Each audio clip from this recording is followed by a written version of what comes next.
This is Cloud of Sorrow and War Censor Studio with a quick update on the Middle East war. Saudi Arabia expelled Iranian diplomats and said it will take all needed steps to protect its sovereignty and security under Article 51 of the UN Charter. Article 51 of the UN Charter recognizes member states' right to individual or collective self-defense after an armed attack until the Security Council acts to maintain peace.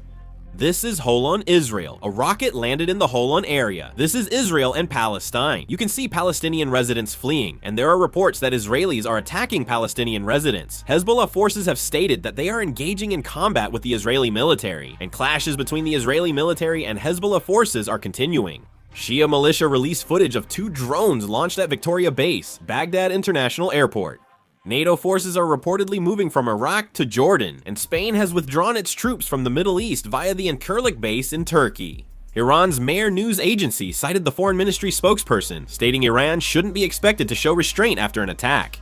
Japan has stated that it may dispatch its self-defense forces to support reconstruction efforts after the war ends. According to Bloomberg, Japan is not currently negotiating with Iran for passage through the Hormuz region. The Financial Times reports the top 20 listed airlines have lost about $53 billion in market value since the US and Israel's war with Iran began in February. If there is more news in the future, I will make a video and upload it. This is the end of the video. Thank you.